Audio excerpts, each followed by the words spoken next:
Walther Model.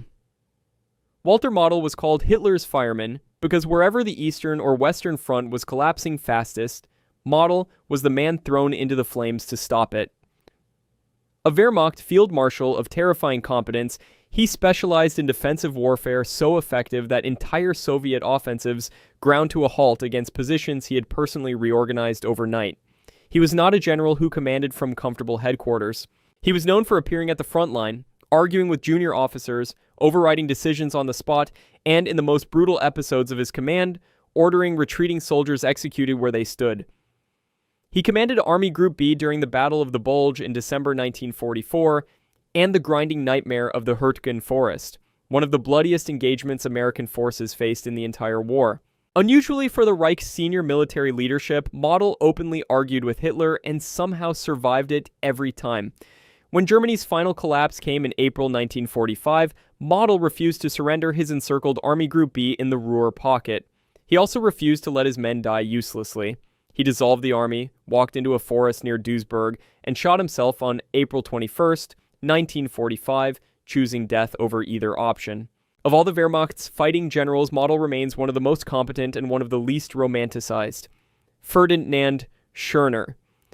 Ferdinand Schörner holds a unique and appalling place in the history of the Second World War as a general more feared by his own soldiers than by the enemy. A fanatical Nazi loyalist appointed field marshal by Hitler himself, Schörner enforced discipline on the Eastern Front through mass hangings of German soldiers accused of cowardice, desertion, or simply being found away from their units without paperwork. He reportedly had signs hung around the necks of executed men reading variations of "I was a coward" or "I deserted my comrades," leaving the bodies strung from trees along roads where other troops would march past them. He was awarded the Knight's Cross with oak leaves, swords, and diamonds, Germany's highest military decoration, and became Hitler's personally favored commander in the war's final months precisely because of his refusal to retreat regardless of the tactical reality. When Germany surrendered in May 1945, Schörner did not share his men's fate. He fled by aircraft, was later captured by the Americans, handed to the Soviets, and eventually tried and convicted by a West German court in 1957 for the wartime executions of his own soldiers. He served approximately 4 years of his sentence. The men he hanged from forest trees served eternity. Georg-Hans Reinhardt. Georg-Hans Reinhardt was one of the principal architects of Germany's panzer warfare, a general whose armored spearheads tore through France and then deep into the Soviet Union with a speed that left entire armies stranded and encircled behind him. During the fall of France in May and June of 1940, Reinhardt's Panzer Corps formed part of the armored thrust through the Ardennes that bypassed the Maginot Line entirely, cutting off the British Expeditionary Force and French Army Group 1 from the south. When Operation Barbarossa launched on June 22, 1941, Reinhardt commanded Panzer Group 4, driving hundreds of miles into Soviet territory within weeks, leaving burning villages, shattered divisions, and collapsed front lines in his wake. The pace of advance was not incidental, it was the entire point. Speed meant encirclement. Encirclement meant hundreds of thousands of prisoners, and Reinhardt's operations delivered exactly that. His later command of Army Group Center placed him at the center of one of Germany's worst catastrophes. When Operation Bagration, the Soviet summer offensive of June 1944, tore Army Group Center apart, Reinhardt was left commanding a formation that ceased to exist beneath his hands. It was not incompetence that destroyed it. It was the sheer scale of Soviet power and the by then irreversible direction of the war. Ernst Busch. Ernst Busch commanded Army Group Center during Operation Bagration in the summer of 1944, which means his name is attached to the single largest defeat in German military history. Between late June and August of 1944, the Soviet offensive destroyed approximately 28 divisions of Army Group Center and inflicted somewhere between 300,000 and 350,000 German casualties in a matter of weeks, numbers that dwarfed even Stalingrad. Busch was known as a rigid, unimaginative commander whose defining characteristic was an absolute refusal to deviate from Hitler's standing orders, which in 1944 meant holding every position regardless of encirclement. When Soviet forces punched through his lines simultaneously at multiple points, the result was not a fighting retreat but a catastrophic collapse, with entire corps surrounded and annihilated before they could move. Hitler relieved Busch of command in the aftermath and replaced him with Model, the only man considered capable of stabilizing anything. Busch was later given command of German forces in northwestern Europe during the final collapse of 1945, a command that amounted to presiding over dissolution. His career is a study in the danger of perfect obedience in the hands of a commander making catastrophically wrong decisions. Walther Reichenau. Walther Reichenau was one of the most politically committed Nazi generals in the entire Wehrmacht, and the document that proves it is the Reichenau Order, issued on October 10, 1941. In it, Reichenau explicitly instructed his soldiers that their mission was not merely military but ideological, that they were to actively participate in the racial aims of the Nazi regime, and that showing mercy to Jewish civilians was incompatible with their duty. Hitler praised the order and distributed it across the entire army as a model for other commanders to follow. Reichenau commanded the 6th Army in the autumn of 1941 in the area around Kiev, which means his forces were present during and responsible for the operational context of the Babi Yar massacre on September 29th and 30th, 1941, in which 33,771 Jewish men, women, and children were shot in 2 days by Einsatzgruppe C with Wehrmacht cooperation. Reichenau died of a stroke on January 17, 1942, before facing any consequences, before any tribunal, before any accounting. He received a state funeral. The Reichenau Order remained in circulation. Heinz Guderian.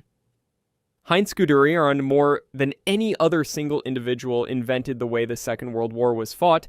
His development and execution of Blitzkrieg doctrine, the coordinated use of fast-moving armor, motorized infantry, and air support to punch through enemy lines and collapse entire front systems from inside, defined the German military's early dominance. During the fall of France in May 1940, his Panzer Corps drove approximately 240 miles in roughly 10 days, reaching the English Channel and cutting off the entire Allied Northern Army group in a maneuver that military historians still study as one of history's most devastating operational achievements.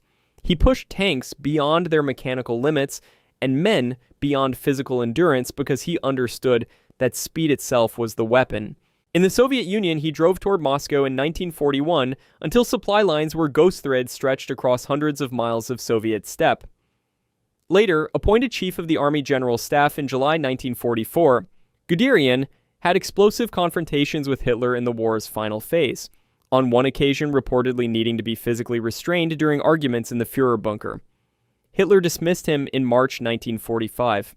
After the war, Guderian's own memoirs carefully positioned him as a purely professional soldier above the Nazi regime's crimes, a framing that historians have extensively challenged given the scale of the war of annihilation fought by the forces he helped direct. Erich von Manstein. Erich von Manstein is widely regarded by military historians as the most gifted operational commander Germany produced in the Second World War, which makes his story one of the most uncomfortable in the entire conflict.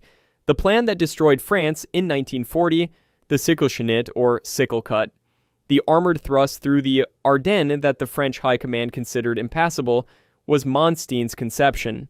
After Stalingrad's catastrophe in early 1943, it was Manstein who conducted the Third Battle of Kharkov in February and March of that year, a brilliant counterattack that recaptured the city and temporarily stabilized the entire southern eastern front, one of the most impressive operational reversals in modern military history. He commanded Army Group Dawn during the failed attempt to break through and relieve Stalingrad, watching through the winter of 1942 to 1943 as the window closed. After the war, Manstein was tried by a British military tribunal and convicted of war crimes in 1949, receiving an 18-year sentence. He served approximately 4 years before being released on health grounds. He subsequently became a consultant to the new West German Bundeswehr, advising on the construction of the Army of the Nation that had just convicted him. His reputation as a military genius has never been seriously disputed. The question historians continue to press is what that genius was used to accomplish. Friedrich Paulus. Friedrich Paulus commanded the German 6th Army at Stalingrad, and his name has been synonymous with catastrophic defeat ever since. Operation Uranus, the Soviet encirclement offensive, launched on November 19, 1942, closed around approximately 300,000 German and Axis troops within days, trapping them in the frozen ruins of a city that had already consumed months of brutal urban fighting, Paulus requested permission to break out while a corridor still existed. Hitler refused. The Sixth Army held its position through one of the most punishing winters on the Eastern Front, temperatures dropping below minus 30 degrees Celsius, supply by air averaging a fraction of what the encircled forces needed to survive. On January 30th, 1943, Hitler promoted Paulus to Field Marshal, the implicit logic being that no German Field Marshal had ever surrendered, and he was therefore expected to die. Paulus surrendered on February 2nd, 1943, becoming the first German Field Marshal taken alive. Approximately 91,000 survivors went into Soviet captivity. Historians estimate that only around 6,000 ever returned to Germany.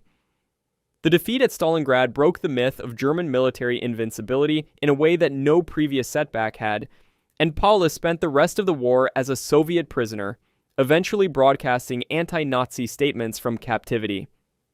Erwin Rommel.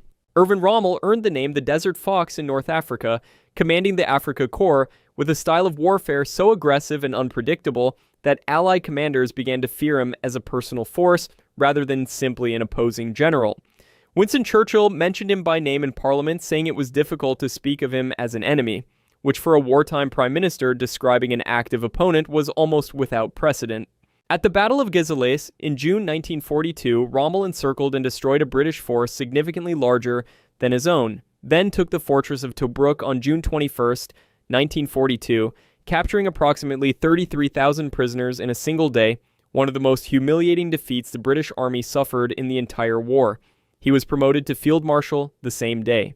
Rommel led from the front to a degree that alarmed his own staff, frequently driving ahead of his own infantry to personally direct tank engagements, sometimes outrunning his supply lines by days. He commanded Germany's Atlantic Wall defenses in France before D-Day, was wounded when his staff car was strafed by Allied aircraft on July 17, 1944, and was subsequently implicated in the July 20th plot to assassinate Hitler. Given the choice between a public trial that would destroy his family or a private suicide, he swallowed cyanide on October 14, 1944. The Nazi regime announced he had died of his wounds and gave him a state funeral. Reinhard Heydrich. Reinhard Heydrich was not a battlefield general in the conventional sense. He was something more dangerous. As head of the Reich Main Security Office in the SD Intelligence Service, and as Reich Protector of Bohemia and Moravia, Heydrich built and directed the bureaucratic and operational machinery of mass murder on a scale that placed him among the most consequential architects of the Holocaust. On January 20th, 1942, he chaired the Wannsee Conference outside Berlin, the meeting at which senior Nazi officials coordinated the logistics of the final solution, the systematic murder of every Jewish person in Europe, the Einsatzgruppen, mobile killing units that operated behind German lines in the Soviet Union and killed an estimated 1.5 to 2 million people before the death camps reached full operational capacity, functioned under the apparatus Heydrich controlled. Senior SS figures reportedly feared him. There are accounts suggesting Heinrich Himmler himself was wary of Heydrich's ambition and intelligence. He was assassinated on May 27, 1942 in Prague by Czech and Slovak paratroopers trained and deployed by the British Special Operations Executive, the only senior Nazi leader successfully killed by Allied action during the war. He died of his wounds on June 4, 1942. The Nazi reprisal was the complete annihilation of the Czech village of Lidis on June 10, 1942. Every man in the village was shot. The women and children were sent to concentration camps. The village was burned and bulldozed until it ceased to exist. If you want to see more, click the video on screen now.